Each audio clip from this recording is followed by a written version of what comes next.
Bonjour tout le monde, aujourd'hui un hors-série, on va pas parler de foot, on va parler des transporteurs. Donc je vais vous parler de mon expérience avec les différents transporteurs parce que comme vous le savez, j'ai une grosse collection de maillots de football et qui dit achat sur internet dit forcément transporteur. Donc j'ai eu affaire à pas mal d'entre eux et j'ai décidé de revenir sur ça en vidéo. Donc je ne sais pas quand la vidéo sortira, là on est au mois de février quand je la tourne et je vous souhaite une bonne vidéo. Alors le premier FedEx, alors là c'est nul, nul, nul, nul.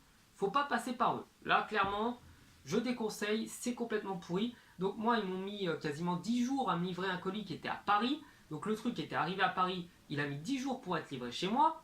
Donc j'habite dans le 92, c'est quand même pas très loin. Et aucune explication, donc les passages se font quand ils veulent. Ils vous envoient pas de SMS pour vous dire qu'ils sont là, ils ne vous envoient pas de message pour dire quand vous allez être livré. C'est à vous de prendre rendez-vous pour votre commande.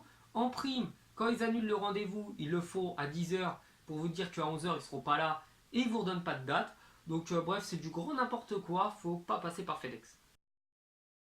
Alors les sous-traitants d'Amazon, je ne sais plus par qui ils passent, mais Amazon a quand même un suivi au niveau des colis qui est assez extraordinaire, ça va extrêmement vite, c'est très très sûr, mais malheureusement je déconseille parce que les conditions de travail des employés d'Amazon sont calamiteuses, donc quand je peux éviter de passer par eux, eh bien je le fais puisque je n'ai pas envie de participer à de l'esclavage moderne.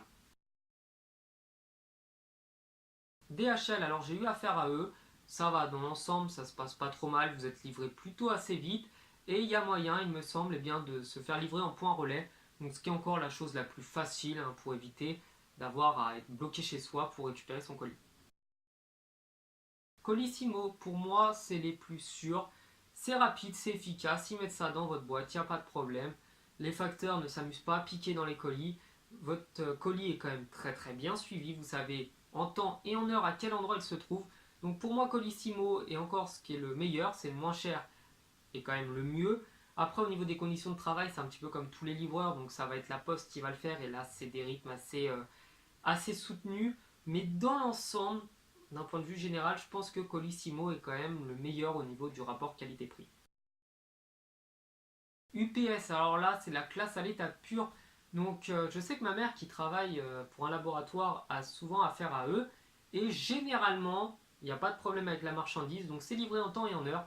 Et c'est très souvent ce qu'utilisent les grosses sociétés, ou puis même les laboratoires, les chercheurs, pour se faire livrer des marchandises liées à la recherche. Et généralement, avec UPS, vous n'avez pas de problème. Par contre, le seul inconvénient, c'est que c'est assez cher pour se faire livrer mais derrière, eh bien, le suivi est présent. Donc, on va dire que ça dépend vraiment de ce que vous avez à transporter. Et bien voilà, cette vidéo va être déjà finie. C'est vraiment, je revenais très rapidement dessus. Je ne suis pas un spécialiste du transport, je ne suis pas un spécialiste en logistique. Donc, j'aurais aimé vraiment vous faire un travail beaucoup plus recherché, beaucoup plus détaillé sur tous les points. Si ça vous intéresse, je peux le faire. Je peux faire cette vidéo-là. Mais là, c'était vraiment pour que très rapidement, quelqu'un qui voudrait savoir par quel transporteur passer puisse faire son idée. Donc moi je préfère Colissimo, honnêtement, c'est encore le mieux. Après au niveau du sérieux, ça va être UPS et on va dire que DHL, etc. va être assez bien, mais je déconseille très fortement FedEx. Donc je voulais juste vous mettre en garde sur ça et puis j'espère que ça vous aidera à faire vos choix. Donc je vous remercie encore une fois d'avoir suivi cette vidéo. J'espère qu'elle vous aura plu dans tous les cas et je vous dis à la prochaine. Ciao.